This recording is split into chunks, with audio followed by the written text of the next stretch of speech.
Hello and welcome on this late spring day, if you're in the Northern Hemisphere, to a remarkable Goldster Inside Story where we are going to travel from Kenya to Singapore to Cairo, yes, Africa to Asia and to the Middle East through a vivid time warp of more than 150 years.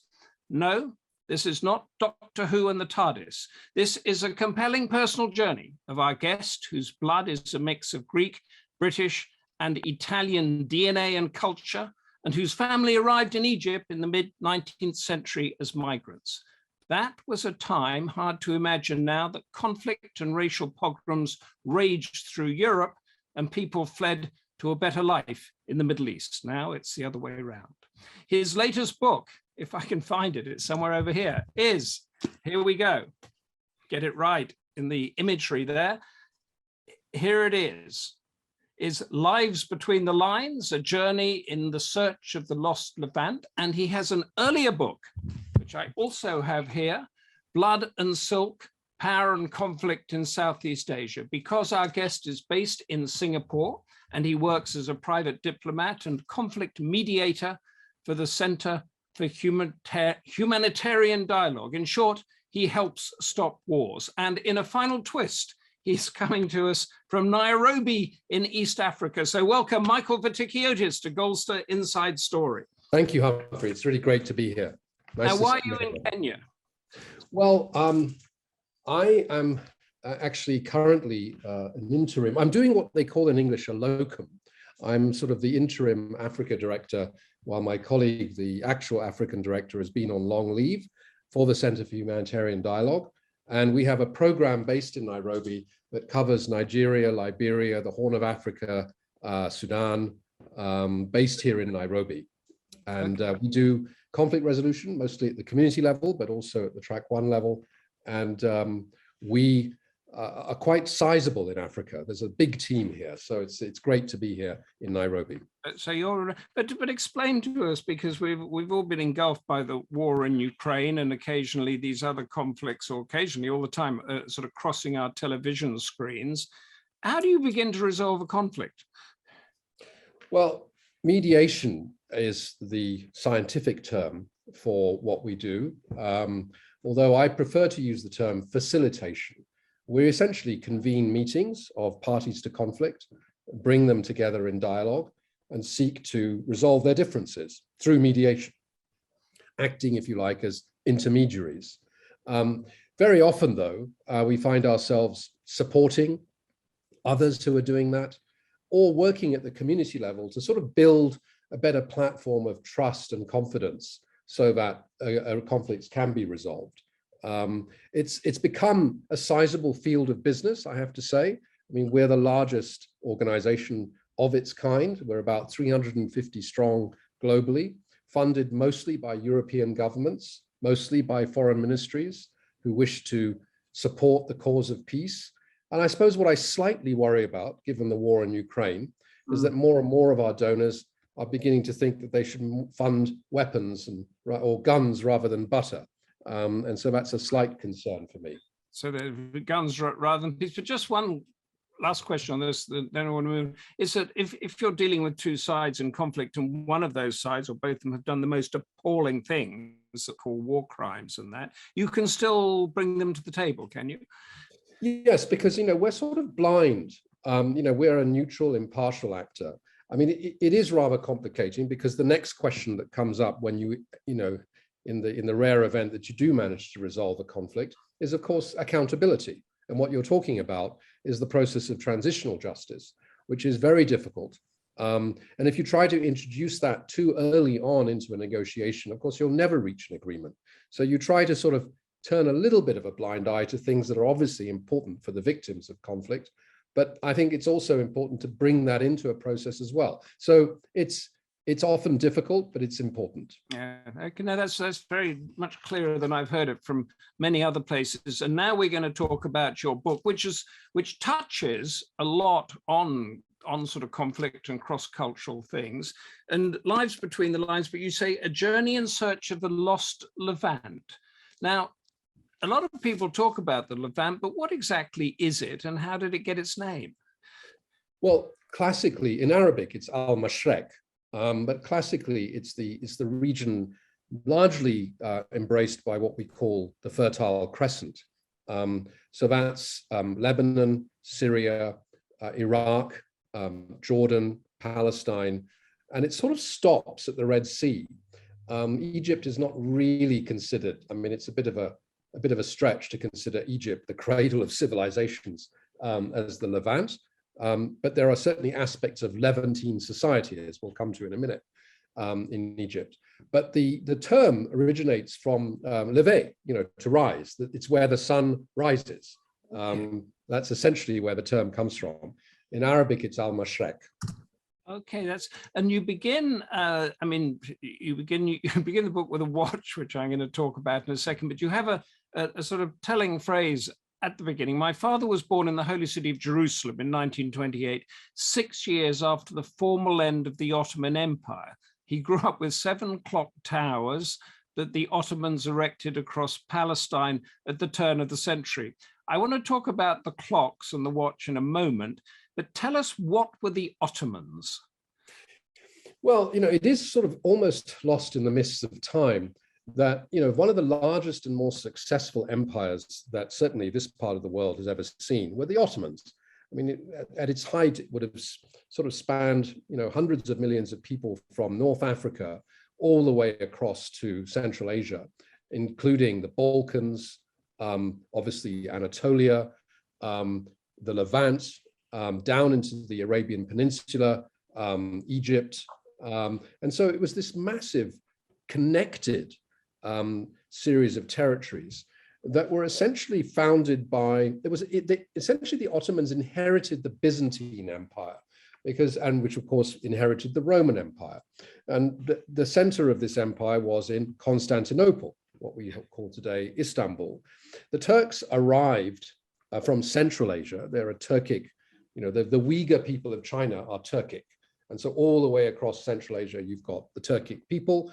They arrived in Turkey, what we call today Turkey, and essentially in the 16th century conquered much of the world that we used to call the Ottoman Empire very successfully. They toppled the Byzantines and essentially took over the same territory and expanded it. Now, the mark of the Ottoman Empire, which sometimes we tend not to recognize, is that their method of governance was extremely loose and very tolerant of diversity, something that of course would be very trendy today. They didn't really want to govern very much, and they much preferred to sort of just levy taxes and let people be.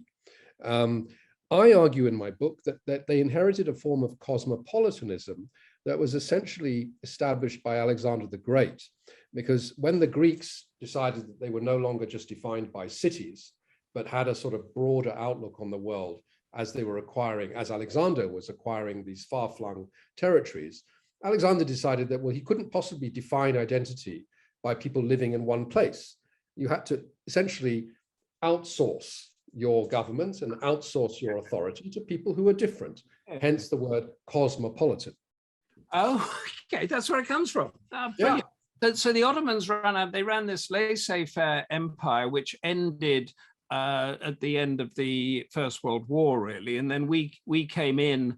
The British came in. You refer to that switch of sort of influence and control as a tragic reversal of fortune. What do you mean by that? Well, the Ottomans, I mean, I know scholars would probably be horrified by this simplification, but we like simplification on Goldster. Yeah, so I think it's accurate, Michael. It's fair to say that as Europe unified and expanded, and developed this sort of yearning for Ottoman territories, the Ottomans felt a lot of pressure and felt that the only way to combat this encroachment by the West was to modernize. And the tragedy of Ottoman modernization was that they introduced elements of modern constitutionalism and more direct control of territories. But the more that they imposed using the telegraph and the railway, the more people who were governed by the Ottomans felt, well, wait a minute, that wasn't the bargain we entered into. I mean, we prefer this kind of laissez-faire, leave us alone government. And that's essentially why the Arabs of the peninsula sided with Lawrence of Arabia, because he argued that, well, these Ottomans are sort of predatory. Why don't you side with us? We'll be very nice to you, which of course was not entirely the case. But as the Ottomans modernized, they weakened. And at the same time, there was the First World War. As you know, the campaign in the Dardanelles and Gallipoli, where the British fought against the Turks because the Turks had sided with the Germans. And this was really the beginning of the end. And at the same time, the British Empire was growing. The French also had their designs on the Middle East. And so by the end of the First World War, the Ottomans had been fairly soundly defeated. The empire lingered on for another decade or so, but by the end of the 1920s, it was over. Okay, that was over. And then there was that reversal of fortune. So under the Ottomans, let's get this in our mind, it was very laissez-faire. So you had all sort of cultures and races jostling together. Not a lot of governance or interference from Istanbul, as long as you paid your taxes. And you mentioned in the book at the beginning, they were dreadful timekeepers. So your father wrote these seven things. And this is a theme that runs throughout till the end, because we're going to see a picture shortly of your father's watch. But your timekeeping, is that because you're a broadcaster by trade and that you're obsessed with deadlines? Is that why you came up with that? No, I mean, I think it very much is a good emblematic sort of portrayal of how the Ottomans conceived of their territory, which is that there are all these different ways of keeping time. And of course, the Roman Justinian calendar is the conventional form. And the Ottomans didn't really, didn't feel that they had to set a standard. I mean, again, they were very sort of inclusive in the way that they governed the empire, in terms of not imposing things. And one of the things that they didn't want to impose was a standard of timekeeping. So the Ottomans had this belief that, midday, I think I forget how I put it, midnight was midnight was a bad time and midday was a good time, so it was a good luck time and a bad luck time. So the thing with the Ottomans is that they eventually had to embrace the clock, and then hence all the clock towers, because it was part of the modernization. Interestingly, what the Europeans did when they arrived in the Levant is they did what the Ottomans didn't do, which is they drew lines in the sand and decided who belonged to who. They partitioned the city of Jerusalem, they partitioned the Sykes-Picot line in 1916, the Levant itself. But strangely enough, the British demolished the clock towers. The famous clock tower in Jerusalem at Jaffa Gate was demolished by the British. It was erected by the Ottomans. I don't know, spite. Spite, like pulling down the statue of Saddam Hussein in the invasion of Iraq, and the symbols of Ottoman authority. Yeah. Now, whilst we're on timekeeping, I just want to tell everybody that we are going to throw Michael off this show at 7 minutes to the hour, because he has a peace conference to moderate, and we mustn't get in the way of that. But please ask him any questions, anything you want. He will answer them on Asia, on the Middle East, on Lives Between the Lines. And now we're about to go, if Ben is here, to your pictures that you've got in the book. And we are going to talk us through that. That is the cover of the book. Is that your family underneath there? Yes, that's the Sornaga family, my mother's Italian family in Egypt, photographed about 1905, 1906. Certainly in the first decade of the 20th century, on a visit to the pyramids in Egypt. Give us your bloodline. You mentioned Italian, you got Greek, British. Just tell us who you are. What are we looking at here? So the book is essentially a search for my family roots, which are they're not exactly complex, but they require some explanation. So my mother's family was from Livorno in Italy, and they migrated to Egypt around the time of the digging of the Suez Canal in the mid-19th century. And they were Jews from Italy. And Livorno on the coast of Tuscany was a Sephardic Jewish community. The remnants of if you like, the Iberian Jews had gone there, where they found that the Tuscan authorities were very tolerant, and they essentially became a trading community. Many Italians migrated to Egypt in the 19th century because Italy was a mess. It only unified in 1871. And before that, there were sort of myriad wars between the different princedoms supported by different European powers. And so it was a poor country. It wasn't even a country. And people left for Egypt because Egypt was, under the Ottomans, a growing economy and society.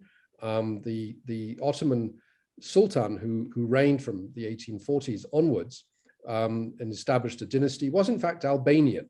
And he was a forward thinker. And he decided that in order to develop Egypt, he needed European expertise and technology. So there was a demand for migration into Egypt.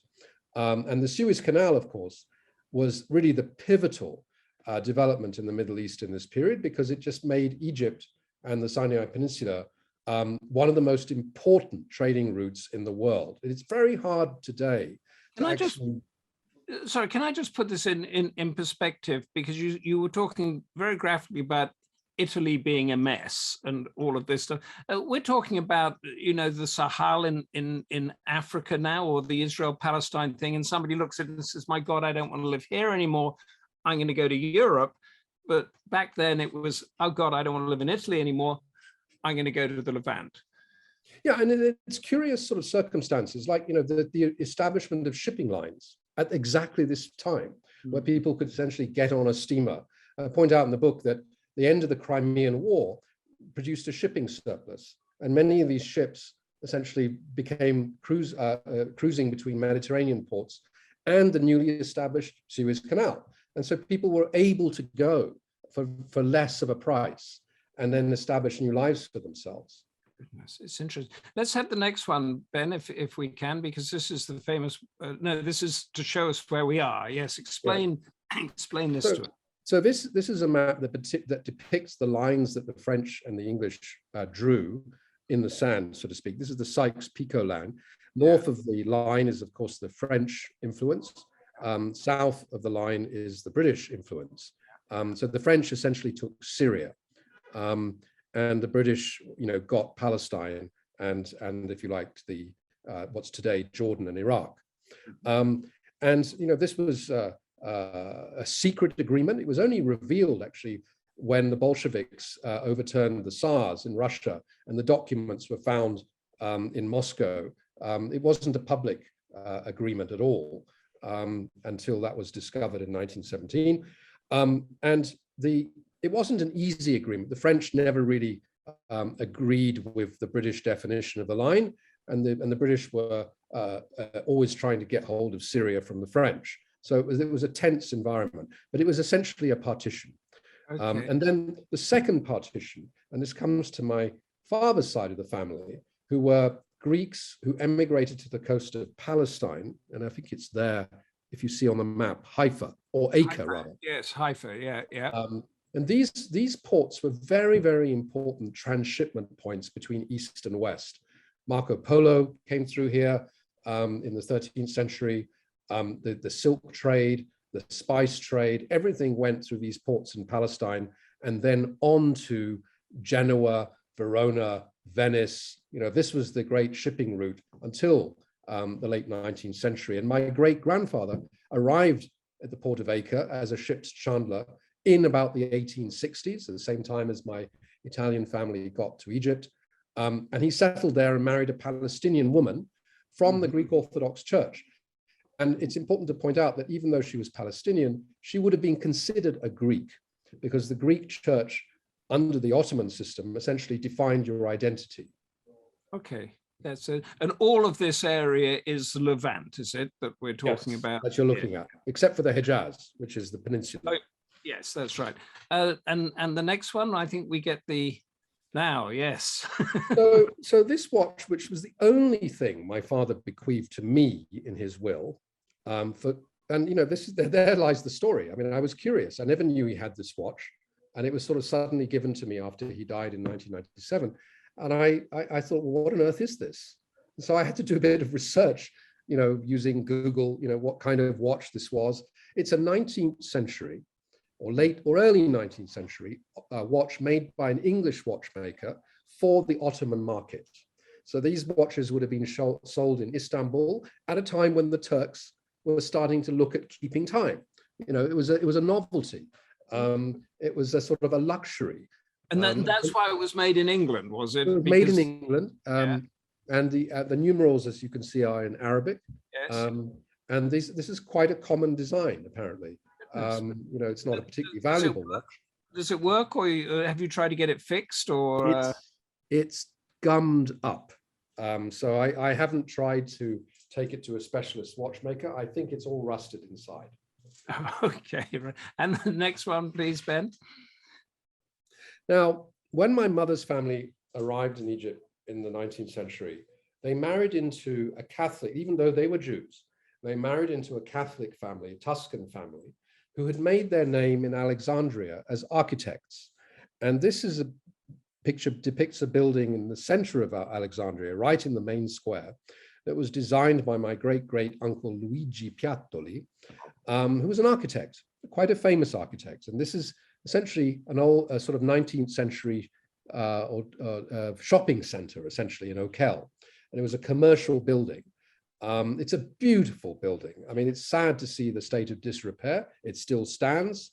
And, he and a whole bunch of Italians, I mean, essentially built Alexandria for what was then known as the Ottoman Khedives, the sultans of the period. They built the palaces, they built the theaters, they built these commercial buildings, and they built Cairo, essentially. Oh my! And this is the famous Alexandria. I mean, this is the between the Arabic or the Islamic and the Greco-Roman cultures, isn't it? It's where they merged together. Because the form of architecture was entirely secular. The Italians who went to design these buildings decided that they weren't going to celebrate anything religious. It was classical, it was secular, and it was grand. Okay, and the next one, please, Ben. So this is a picture of my Palestinian great grandmother in the center there. Ev Morfia was her name. She was from Nablus. She was a Nazarene, and she went to serve tables in a Greek restaurant, taverna, in Acre, which is where she met my great grandfather. She died in the 1940s. My great grandfather died young of pleurisy. So my grandfather, I think, was only about 12 when he died. And so she was a formidable woman, and she spoke Arabic, but my great grandfather never learned a word of Arabic, which is interesting. He was a staunch Greek nationalist. Okay. And the next one, I'll ask that question in a second. Yeah. When my grandfather, the son of the great grandfather who moved to Acre, moved to Jerusalem because he was left fatherless, and he was taken care of by the church, the Greek church. And the Greek church was still is rather a formidable organization in the Holy Land, in what is today Israel and Palestine. And he met a young woman in a photography shop in Jerusalem, who came from another family, Greek family, who'd only just arrived in the Holy Land, comparatively speaking, in the early 20th century. And they were a family of monks. In those days, if you were a rich, accomplished Greek, you could join the monkhood and bring your devotion to the faith, but also your money to the Holy Land to help rebuild and reestablish ancient monasteries. This is a picture of a monastery in Bethlehem, which is famous for being the site of the cave where the holy Magi rested on their way or from visiting the infant Jesus. And so it's one of those holy sites. And one of my great uncles rebuilt this monastery on his own, allegedly, and it's recorded as such in the monastery. He lived there for 60 years, rebuilding it, and that's what you see today. Can I just recap on something here? And this was a time when there wasn't conflict and tension between religions and cultures. So you could build a monastery, and nobody's going to bat an eyelid, not like you see nowadays. If somebody wants to build a mosque or a church or a temple somewhere, there's all sorts of brouhaha. Well, on the contrary, the conflict in those days was between the Christian religions. So the reason why these rich Greeks or Greeks of means joined the monkhood and brought their money to the Holy Land was the Greeks were starting to get very worried about the incursion of the Catholics and the Protestants. So it was inside Christianity as opposed to... Oh yeah, so one of my other great uncles basically lived in a cave And every now and again, he'd be called out to sort of fight off the Franciscans, or fight off the Protestants from holy sites that the Greeks owned and controlled. And we've had a couple of questions in about conflict resolution, Ukraine, and romance, but we're going to keep on this narrative now and finish through. If you've got anything that you want to ask specifically about this, we'll deal with it straight away. Who are we looking at, Michael? Now that's my great uncle, who's a monk who lived in a cave. And his name is Maximos, brother Maximos, and he looked after, I don't have a picture of it, but he looked after and rebuilt the site where John the Baptist was supposedly baptized Jesus, which is on the River Jordan. He was one of those who was, I call him a pugilistic monk, who was called upon to defend the site every now and again from encroaching. By choice. Yeah, I mean, he was, he came along with his, I guess, cousin, the one who rebuilt the monastery in Bethlehem, to essentially do good works. Goodness, that's and next one, please, Ben. I'm getting so. Yep. This is a picture of my grandmother. The seated woman is the grandmother who's related to the monk earlier. She worked in the photography shop, which is why she liked having photographs taken. She was a colorizer. In those days, black and white pictures were colorized using watercolor. Oh, okay. And you, in writing a book or researching, you went to all these places and found and talked to people there and everything? I did a journey over 2 years, I suppose, 2018, 2019, luckily just ahead of COVID. I was very fortunate that my boss gave me some time off from the organization to do that. And I traveled to Egypt, to the Suez Canal, to Cairo, to Alexandria. And then I traveled extensively in Israel in search of the places where my family, the stones, if you like, that my family's inhabited. And I discovered actually more or less everything was intact. But what was missing, of course, were the people. I mean, everyone of that generation is more or less gone. The people who spanned this great cosmopolitan culture of the Levant, they're either well into their 100th year or they're gone. But when you say that they're gone, absolutely. But when you were telling your story as to why you were there talking to the present day people, and your idea that the European mayhem and Ottoman tranquility and that sort of thing, what was their response? It's interesting you asked that, because I was quite shocked by sometimes the level of hostility or aggression about that period. It's almost, and I think at some point in the book I say it's almost as if they get angry when you raise that, not because of nationalistic reasons, because it was something that was lost and can't be recovered. Many, I mean, of course, looking at the region today, it's a landscape of conflict, of sectarian strife, of division, of great tension. And of course, the cosmopolitan era is remembered as one where basically everyone did okay, and got along quite well. And so I find that people, they don't have a romantic view of it. They almost have a kind of a sad, melancholy reflection on it. And because Turkey is now flexing its muscle, as we know, has been for the past few years, internationally, was there any thought, can they come back? We don't want America, we don't want Russia, we don't want China. Let's have Turkey back overseeing us. Well, I think that some would argue that that's beginning to happen. The Turks have now got a very forward policy in the Middle East. I mean, Erdogan is often described as trying to revive the Ottoman Empire. What's different, of course, is that Erdogan is a staunch Islamist, and the Ottoman Empire, even before the modern Turks of Ataturk, was rather religiously, I wouldn't say liberal, but tolerant. It wasn't secular, was it? It wasn't secular. No, I mean the Sultan was the Caliph, yes.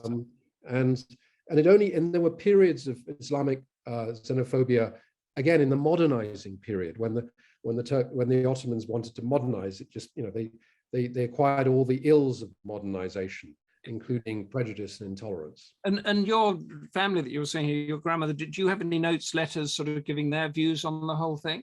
Now, my father left an extensive private diary, which had never been really seen by anyone until, you know, I found it. He wrote short stories, some of the most sensitive, delicate sort of periods of his life, dealing with the Palestinians and dealing with the Egyptians. He turned into fiction because he was too afraid to sort of relate them in narrative form. My grandfather, my English grandfather, who I omitted to mention, who married into the Italian Egyptian family, he left a memorandum about his time as a colonial official in Jordan. And my mother wrote a short account for me of her time in Egypt. There are letters, but it was mostly about going to the places. I mean, one of my great uncles on my mother's side was a famous industrialist in Egypt. He had a big ceramics factory in Cairo, on the outskirts of Cairo. It's all there, it's all intact. The company still exists. So, you know, it was just, and you know, the burial, the cemeteries, the houses, the grand villas that my mother's family lived in, they're all still intact, if a little bit tumbled down. So it was just good to see where people had been. Yes, but there was a sense of sort of ability to do things. It wasn't deeply political. It was just getting on with their lives. Well, it was an apolitical period. I mean, there's the period spanning the two world wars, between the two world wars, was, I suppose, the high point.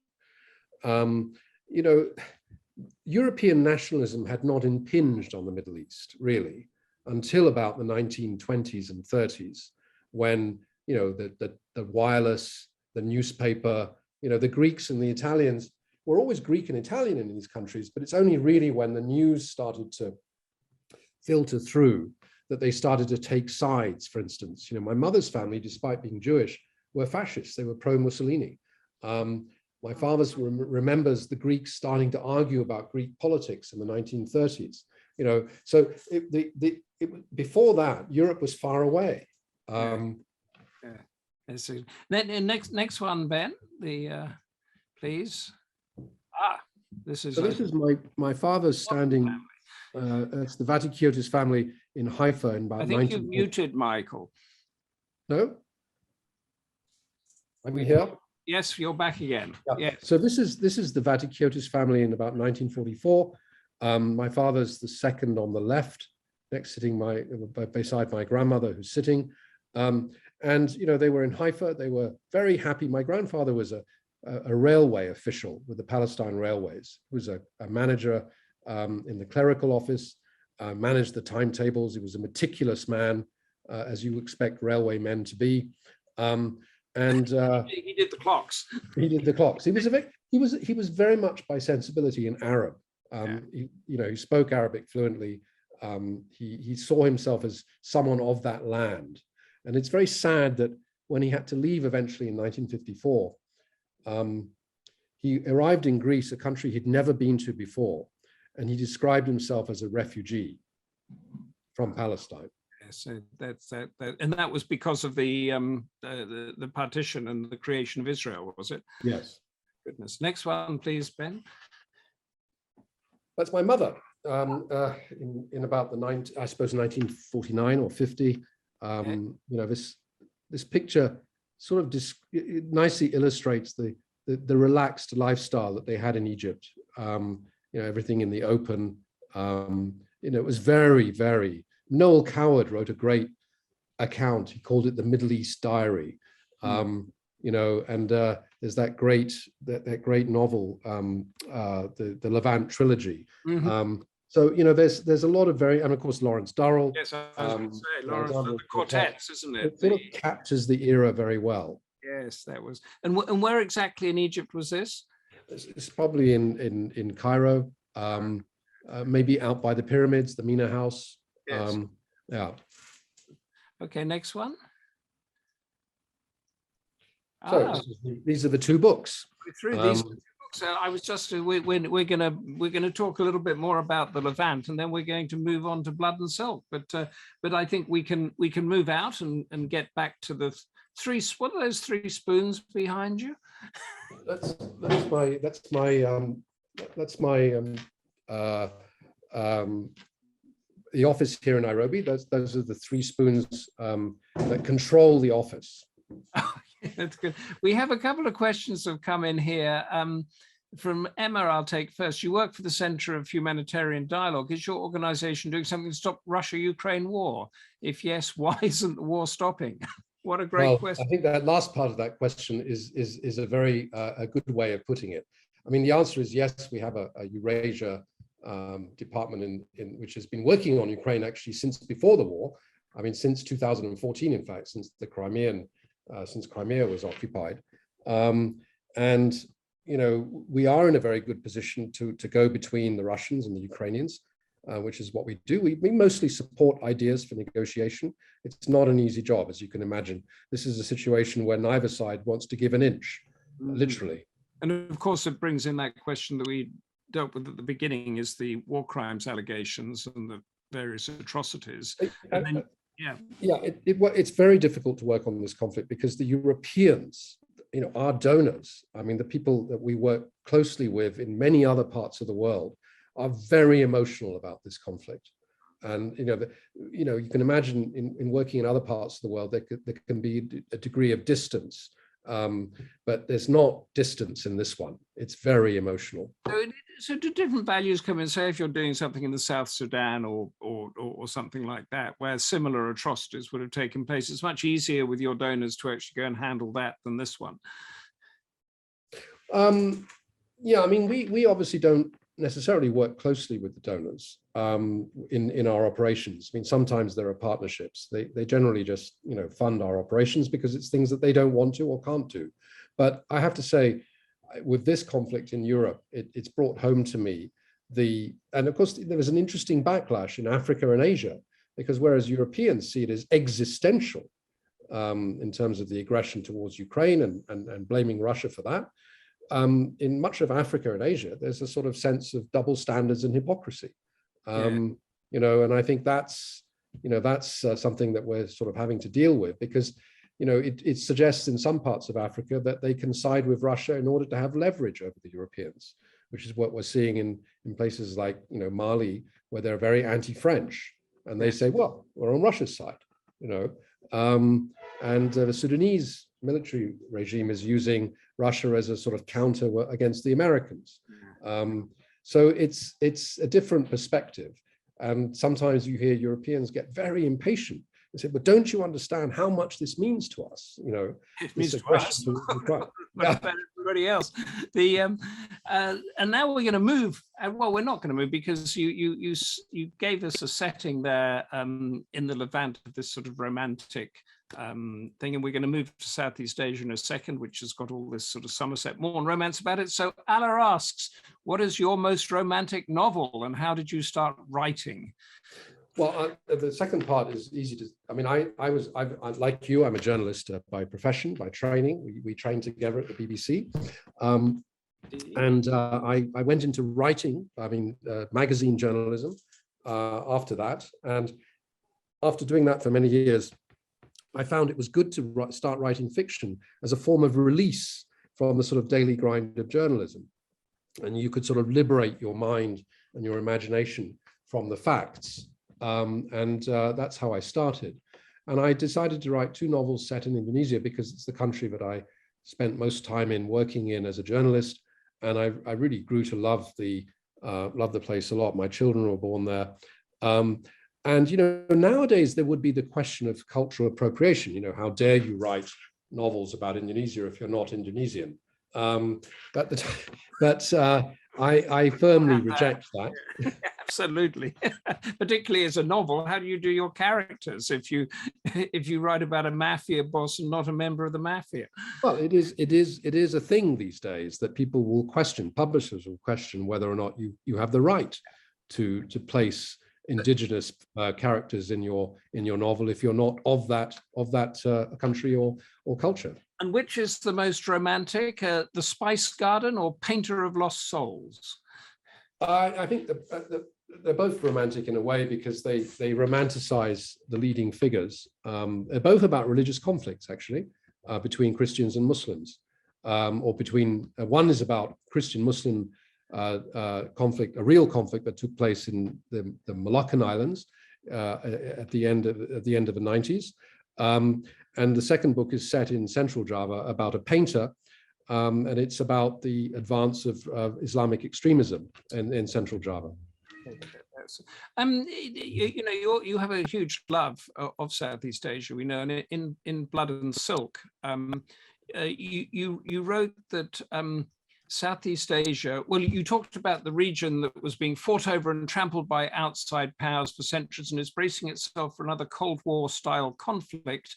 And Joe Biden is focusing, I think he's had his meeting with Southeast Asian leaders and is in Asia at the moment. And then you say Southeast Asia is a nut between the arms of a giant geopolitical nutcracker. In other words, it's going to get squeezed to hell. What is your view now? I'm rather proud of that prediction because, of course, it's come true. I wrote this in about 2016, 2015, 16. At the time, the new Cold War with China was on the horizon. You could see the two great powers beginning to sort of limber up for a contest in Southeast Asia. And I think that's now, this is political season in Kenya, so there's a lot of musical vans rambling through the towns. This indeed has come to pass. And the Southeast Asians feel very much squeezed between the US and China at this point.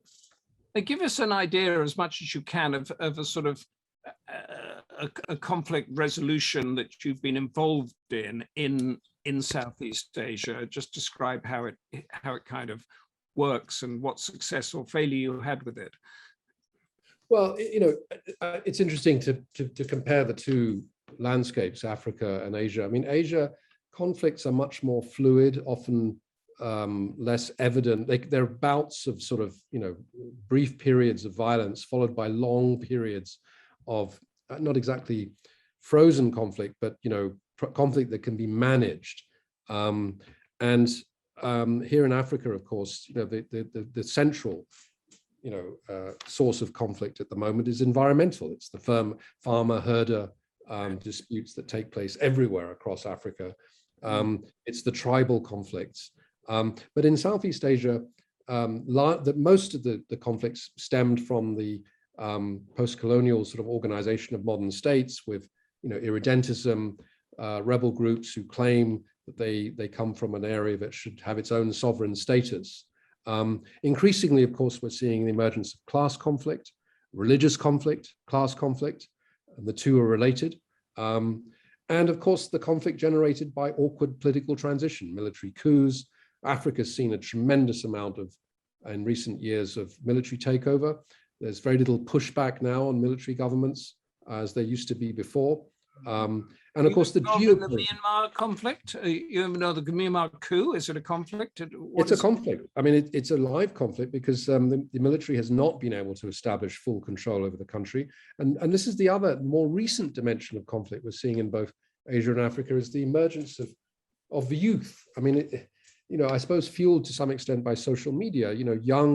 The protest movements are becoming younger and younger and more intransigent. And in the case of Myanmar, the main armed resistance now is coming from young people organized via Facebook groups who are resisting the military, taking up arms.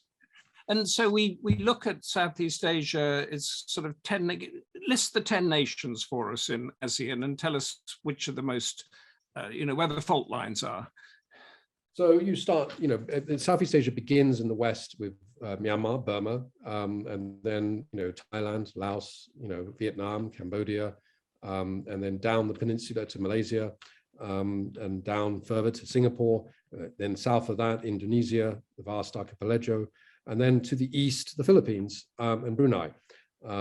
So it's very much a sort of 10 country, but it's 680 million people. And hugely successful commercially in terms of agriculture, and great trading tradition, and caught between South Asia and China, which has always been a kind of, they call it the land between the winds, but it's always been a great intersection of trade and the movement of people. And why do you love it so much? accident of, I actually started off at SOAS in London University wanting to study Arabic and be in the Middle East, but they wouldn't let me. So I ended up studying Thai and Indonesian and ended up in Southeast Asia. And I suppose I've often reflected on, if I'd stayed in the Middle East, I would have ended up a very sort of grumpy, disgruntled, frustrated, whatever, journalist or academic. And Southeast Asia has always been light at the end of the tunnel. And you often reach that light too, as in the case of Indonesia today, one of the more successful democratic transitions of the last 30 years. And I was going to say, as you were talking, I just thought that the Philippines and Indonesia, these sort of vast archipelagos, thousands of islands in each, very difficult to govern from afar. And they are these ramshackled, fairly chaotic democracies, new democracies, as it were. Is there a sort of similarity there to the Ottomans in that, you have to be a little laissez-faire if your furthest island is thousands of miles away and you can only get there by a boat twice a day or something? Well, it's interesting because I'm having this debate here in Kenya, in Africa. I'm wondering whether the whole issue of federalism, many of these larger states, which are distinguished by different tribes or ethnic groups, they've sort of adopted the federal model so that people can, have their own, if you like, region. Indonesia never adopted federalism. They're a unitary state with a high degree of decentralization. And I think it works better because federalism as a legal sort of construct implies that there are rights and obligations in the center and the periphery. And here in Kenya, for instance, it's not federal, it's decentralized, hangs together rather well. And Ethiopia is supposed to be a federal system. There's a huge civil war going on. So I think that managed decentralization is the way to go. Managed decentralization, put that in, I'm loving the idea, but put that in sort of layman's terms. What is Britain? What is America? Well, Britain's, making a bit of a shift because now you hear this reference to the four nations. Yes. And devolved autonomy. Which of course you and I didn't really quite grow up in that system. But I think that, in Indonesia, the way it works is that slowly, gradually, they've allowed governors to be elected from each province. Then the last president came from a provincial town. It's not a sort of centralized elite anymore. And yet there is central control. There is a central government. There's one language. There's, obviously the constitution allows for Christianity and Islam and Hinduism and Buddhism, but it's very much a unitary state. The Republic of Indonesia is a thing. Yes, and it's. I'm now going to. We're drawing to a close and throwing you out in a minute to chair your conference. So Emma asked, are we likely to have a third world war from your assessment of world affairs? I think the short answer is, it is a nearer threat than it's ever been before. And it's partly because of what's going on between Russia and Ukraine, but it's also supported by the collapse of the multilateral system, the emergence of these different poles of big powers, China, Russia, US. And I think the inability to organize this more complex multipolar world into some sort of multilateral harmony and accord, because the old post-Second World War order is simply not working. It's not, and it's not changeable, is it? Is the European or the West interfering too much? Because we did begin with the laissez-faire of the Ottomans that worked, in your view, better than when the Europeans were involved. Are we still doing that? I think there is that normative sort of value system that governs what's called the liberal world order, or is very much in a way restricting. Because the European nation building construct is all about lines and boundaries, the Treaty of Westphalia that lives on. I think it is constrictive. And when you have tensions, the tensions tend to break the lines. And I think there is a questioning of whether that sort of normative, that set of norms and values is the one that should govern the entire world. This idea of exporting democracy, which didn't work so well in the Levant. Now, just before you go, give us two top lines about the sunshine that comes from the Levant and comes from Southeast Asia, a sort of a thought to go away with. Firstly, from your heritage land. Well, I think, to bring it to the present day, I think there's a sort of slow move in the Levant, as I just defined it earlier, to sort of try to recover some of that culture now as the sort of wars in Syria and Iraq recede. I think there's a yearning to rebuild something of the Levantine culture of complex intermingling. And I think from Southeast Asia, I would say that it's far enough away from the current conflict in Ukraine and Russia. I think it'll be a place where a lot of money tries to find its way because it's not involved. But as long as they can manage that complex and more impinging relationship between China on the one hand and the West, the United States on the other, then I think they could do quite well out of the current crisis. Give us a line, because the emphasis in Southeast Asia, as you mentioned, is trade, trade, trade, and the politics is a mishmash of dictatorships and religion and these new democracies. Give us an idea of how they should deal with China wanting one thing and America particularly wanting its democracy and accountability and that. How should they deal with that?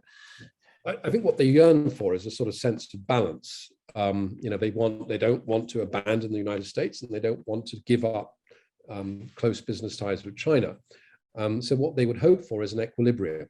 And that's something, and of course, that they more or less established in the colonial period, in the early European interventionist period, when the Dutch, Portuguese, Spanish, and British traders came, they would play one off against the other. It's more difficult to do that with nuclear powers, of course. Yes, and the Levant, does that have a similar tug of war, or is that a little different? I think they would prefer just to be left alone. I mean, the Middle East has had almost 80 years of interference from the outside, and I think the yearning is to be left alone.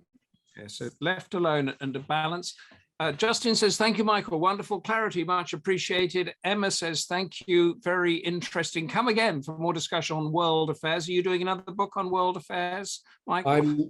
I'm sort of thinking of what next to do. I'm sort of torn between something in Southeast Asia and something that builds on the last book, Lives Between the Lines. I haven't yet decided. There's somewhere in between, South Asia, perhaps.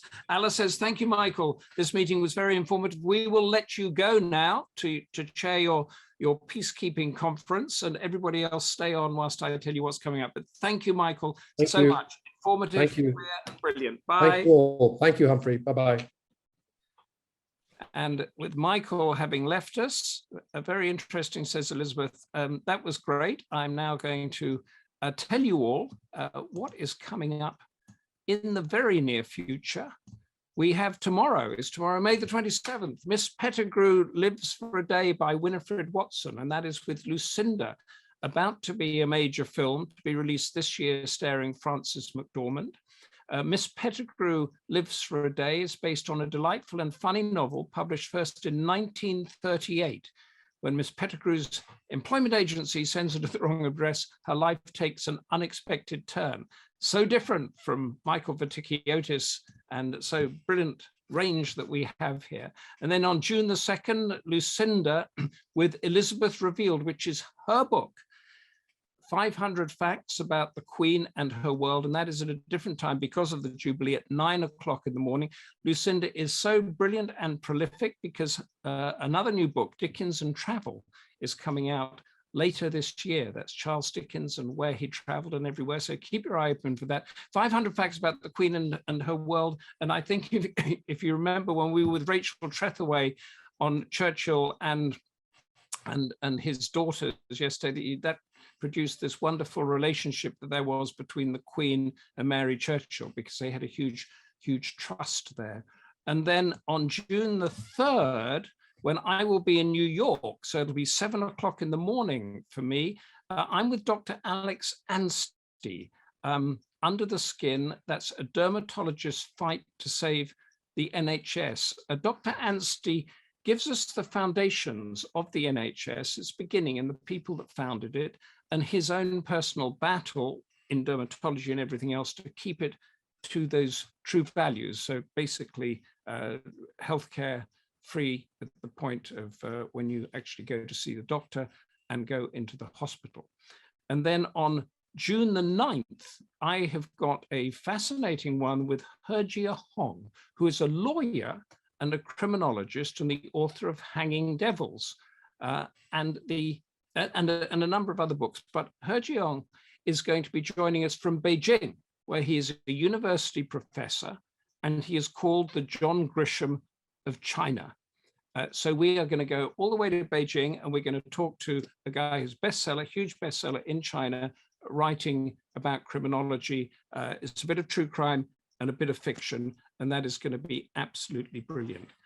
If anybody's got anything to ask about Goldster, say about Goldster, ideas for Goldster, we have got a few more minutes left. So put them into the chat and let's deal with them. Justine says, great questions, Henry. Best talk ever. Please bring Michael back soon. Thank you, Justine. He was brilliant, wasn't he? Michael and I first met at the BBC World Service newsroom in Bush House. I think it was in the mid-1980s. And then in 1987, I was the BBC correspondent in the Philippines, and he was the BBC correspondent in Jakarta.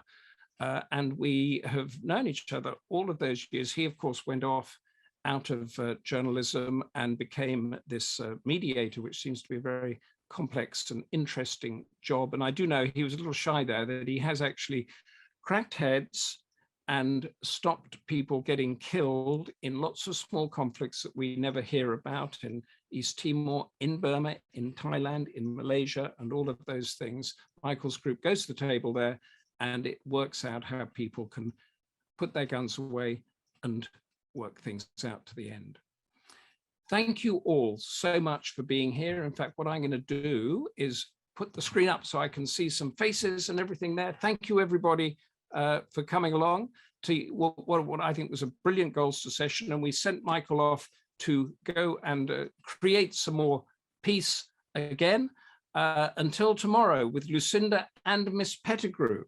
Stay involved, stay curious, stay safe, and stay Goldster. Bye. Bye, everybody. Thanks for being here.